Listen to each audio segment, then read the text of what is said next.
Hello नमस्कार, आप सभी का हमारे इस यूट्यूब चैनल पर बहुत बहुत स्वागत है। इस वीडियो में हम बात करने वाले हैं मेन टॉपिक की बीपीएससी टीआरई 3.0 में उन प्रश्नों को कैसे डील करें जो नहीं आते हैं। आप सभी लोग को पता है इसमें कुल 5 ऑप्शन बैंकिंग की तरह होता है और कई सारे अभ्यर्थी पिछली बार भी यही गलती किए थे। इस वीडियो को खास पर्पस इस वजह से बनाया जा रहा है क्योंकि अब सिर्फ 3 ही दिन बचा हुआ है और तीसरे दिन आप लोग का पेपर है। 15 तारीख की डेट में आप सभी लोग का पेपर होने वाला है। ये वीडियो सभी के लिए बहुत ज़्यादा इंपॉर्टेंट है, चाहे आप पीआरटी का पेपर देने जा रहे हो, 6 to 8 का पेपर देने जा रहे हो, टीजीटी का देने जा रहे हो या पीजीटी का। रामबाण ये वीडियो आप लोगों के लिए साबित होने वाला है। इसमें बेस्ट तरीका तुक्का लगाने का क्या होगा, ये हम आपसे साझा करने वाले हैं। देखिए, सभी जो भी सिलेक्शन ले जाता है, इसका मतलब ये नहीं होता है जैसे पिछली बार आप अगर देखें तो 6 to 8 वर्ग की बात करें तो आपके समान अध्ययन का अगर हम बात करें तो उसमें लगभग 85 से 87 के बीच जो कट ऑफ गई थी, अब उसमें सभी को उतने क्वेश्चन सभी ने सही नहीं किए थे। उसमें काम जो आता है वो आता है अप्रॉक्सिमेटी के रूल का। सभी एग्ज़ाम में देखें तो जो सिलेक्शन ले जाता है, ये बिल्कुल भी कहा नहीं जा सकता है कि उसको सारे क्वेश्चंस आ रहे थे और उसने जो कट ऑफ का क्राइटेरिया पार किया उसमें से उसको सब हर एक क्वेश्चन जब उसने सॉल्व किया तब उसके उतने नंबर आ रहे हैं। हो सकता है ये कि कट ऑफ आपकी जाए 80 नंबर और अभ्यर्थी को आ रहा है 70 नंबर, तो बाकी 10 नंबर का आंकड़ा कैसे टच करेगा, तो वहाँ पे आपके काम देगी अप्रॉक्सिमेटी की रूल। और इस वीडियो में हम आपको एक साइंटिफिक तरीका बताने जा रहे हैं जिससे आपको आपके एग्ज़ाम क्वालिफाई करने में मदद मिलने वाला है। तो जुड़े रहिए हमारे साथ। चैनल पर पहली बार विजिट कर रहे हैं, पीआरटी 6 to 8 टीजीटी पीजीटी का एग्ज़ाम देने जा रहे हैं और अपने सिलेक्शन तक लेटेस्ट अपडेट्स चाहते हैं तो चैनल को फटाक से सब्सक्राइब कर लीजिएगा, वीडियो लाइक ज़रूर कीजिएगा, वो कोई क्वेरी हो तो कमेंट सेक्शन में ज़रूर पूछिएगा। चलिए दोस्तों, वीडियो को स्टार्ट करते हैं। सबसे पहले हम बात कर लेते हैं एग्ज़ाम कैसा आने वाला है, एग्ज़ाम पैटर्न क्या है। तो सबसे पहले देखिए, 3 जो है डिवाइड किया गया है 3 कैटेगरी में। सबसे पहले आप लोगों का क्वालिफाइंग वाला आएगा। सबसे पहले आपका जो पेपर पूछा जाएगा वो क्वालिफाइंग है, जो 30 मार्क्स का रहेगा आपका। देन जो है जिसमें आपके 22 क्वेश्चन हिंदी के रहेंगे और 8 क्वेश्चन इंग्लिश के रहेंगे। दूसरा जो रहेगा आपका शेड्यूल जो डिवीज़न किया गया है वो आपका मेन स्ट्रीम का है जिसमें 80 क्वेश्चन पूछे जाएंगे। थर्ड क्या है, थर्ड आप लोग का जीके जीएस है जो कि सबके ऊपर से जाने वाला है।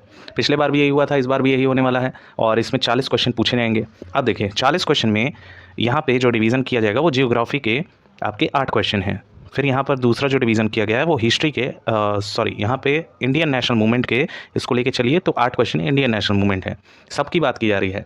और फिर यहाँ पे अगर हम बात करें तो आपके मैथ का सेक्शन आता है जिसमें 8 क्वेश्चन पूछे जाएंगे।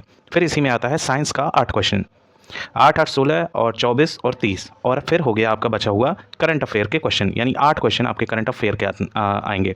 अब इसको डील कैसे करना है, देखिए आप मेन स्ट्रीम में तो 80 में ले जाएंगे बढ़िया। जो भी अभ्यर्थी है कम समय मिला हुआ है, एक महीने का जो है मिनिमम समय मिला है, इसी में जो है एग्ज़ाम कंडक्ट करवा लिया जा रहा है तो काफ़ी कम समय है। तो यहाँ देखा जाए तो ज़्यादा अभ्यर्थियों की प्रिपरेशन हो नहीं पाई है। जिनका जो है 10 नंबर 15 नंबर से रुका हुआ है वही इस बार ज़्यादातर चांसेस है कि सिलेक्शन ले जाएंगे। अब उतनी तैयारी हुई नहीं है, मेन स्ट्रीम में ज़्यादा उनको ज्ञान है, तो मेन स्ट्रीम में आसानी से आपका जो है 60 प्लस आ जाएगा। 60 प्लस कैसे आ जाएगा, अगर आपको 55 भी आता है तो ये नियम आप अगर फॉलो कर लेते हैं तो आपका डेफिनेटली 60 प्लस आ जाएगा, जो कि एक बेस्ट स्कोर मेन स्ट्रीम में माना जाएगा। चाहे आप साइंस का देने वाले हों, उर्दू का, संस्कृत का, हिंदी का, किसी भी स्ट्रीम का देने वाले हों, ये जो है रामबाण होगा आपके लिए। देखिए कैसे लाना है आपको, जो ऑप्शन है 5 ऑप्शन दिए रहेंगे और ये उन्हीं अभ्यर्थियों पे फॉलो होगा ये रूल जो पढ़े हैं, यानी कि पहले से उनकी तैयारी बहुत ज़्यादा वैल्यूएबल रही है और अच्छा कंटेंट उन्होंने इन दिनों 1 महीने में कवर किया हुआ है। बाकी जो जिनका कम नंबर आ रहा है उनको थोड़ा सा जो है डिसपॉइंट फील हो सकता है, क्योंकि ये तरीका सिर्फ उन्हीं अभ्यर्थियों के लिए फॉलो होगा जिनको ऑलरेडी क्वेश्चन उन्होंने कहीं ना कहीं पढ़ रखा है और उनको एलिमिनेशन मेथड का थोड़ा बहुत ज्ञान है। सबसे बड़ा जो भी आपके फैक्टर काम करता है आपके सिलेक्शन में वो एलिमिनेशन मेथड का जो है फैक्टर काम करता है, यानी कि आप अगर आपके समझ तगड़ी है और आप में एलिमिनेशन करने की क्षमता प्रबल है तो आप कर पाएंगे। देखिए ऑप्शन कैसे रहेगा, ए बी सी और डी ऑप्शन रहेंगे और फिर ई ऑप्शन रहेगा, जिसमें आपकी ये वाला जो ऑप्शन रहेगा ये मोर देन 1 होगा और ई वाला जो रहेगा नन ऑफ दिस रहेगा। ठीक, अब देखिए मैक्सिमम यही चांसेस हैं कि ई वाला ऑप्शन आपका करेक्ट नहीं होगा और ए वाला भी ऑप्शन बहुत कम चांसेस होता है कि सही हो। आप पिछले बार भी पेपर उठा के देखेंगे किसी भी जो है स्ट्रीम का, तो उसमें यही देखा जा रहा था कि ए वाला ऑप्शन बहुत कम चांसेस था कि सही हो रहा था। अब देखिए जो फंसेगा वो इन तीनों में फंसेगा, क्योंकि बीपीएससी है और बहुत चालू है बीपीएससी। कुछ ऐसे क्वेश्चन होते हैं जिनको आप देखते ही बता देंगे कि इनके आंसर ये हैं, लेकिन कुछ ऐसे क्वेश्चन हैं बहुत ज़्यादा टिपिकल होते हैं और उनको आप समझ नहीं पाते हैं। तो ऐसे क्वेश्चन को डील कैसे करना है, ऐसे क्वेश्चन में आपको एलिमिनेशन मेथड का यूज़ करना है। देखिए ये ऑप्शन बहुत कम चांसेस है, 100% चांसेस की बात की जाए 100% में से 10% ही चांसेस है कि आप लोग का ए सही हो और आपके लगभग 90% चांसेस होते हैं कि बी या सी या डी। देखिए डी वाला भी चांसेस कम ही होता है, लेकिन बीपीएससी है तो बीपीएससी में यहाँ पर चांसेस बढ़ जाता है कि डी वाला ऑप्शन आपका सही होगा।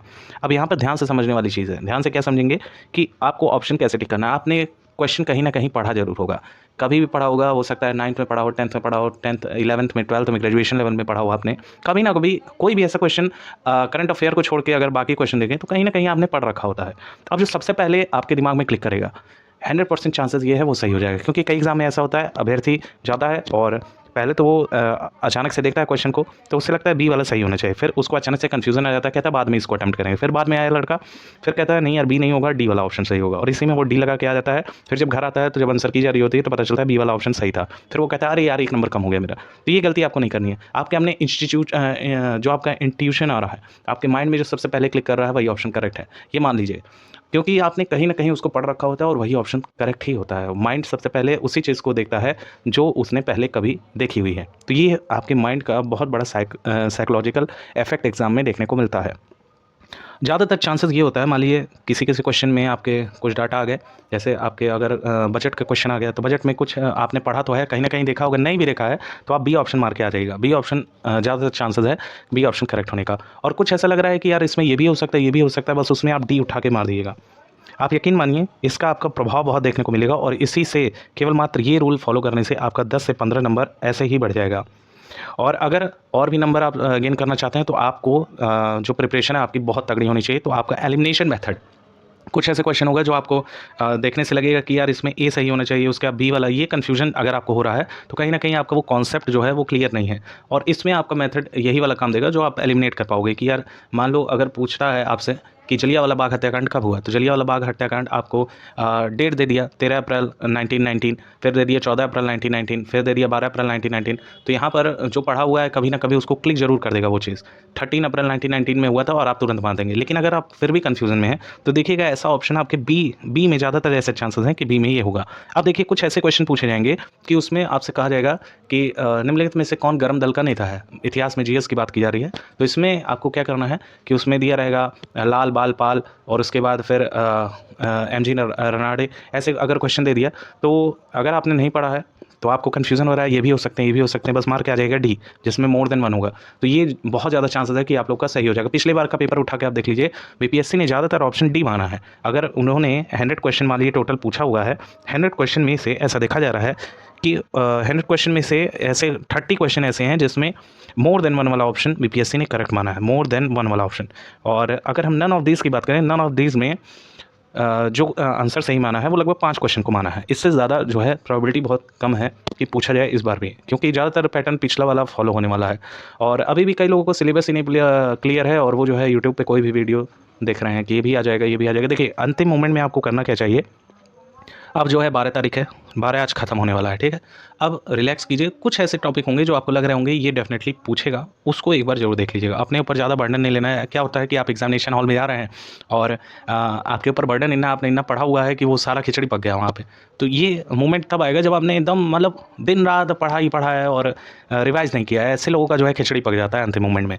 आपको करना क्या, अपने आप को रिलैक्स देना है, थोड़ा योगा शोगा कीजिए और अपने आप को मेंटली फ्री कीजिए, और जो हमने टिप्स बताया वो उन क्वेश्चन पर अटेम्प्ट कीजिए जो आपको नहीं आ रहे हैं। बाकी ऐसा ना के बराबर चांसेस होता है कि किसी अभ्यर्थी को जो है कट ऑफ क्राइटेरिया वो पार कर रहा है तो उससे सारे क्वेश्चन आ रहे होंगे, कट ऑफ क्लियर करने के रेंज तक उसको सारे क्वेश्चन आ रहे होंगे। ऐसा बहुत कम चांसेस होता है। जो भी अभ्यर्थी सिलेक्शन ले जाता है वो कहीं ना कहीं 5 से 6 या 10 क्वेश्चन उसका ऐसे तुक्के में सही होता है, तब जाकर वो सिलेक्शन ले जाता है। और तुक्के का भी अपना एक साइंटिफिक नियम है।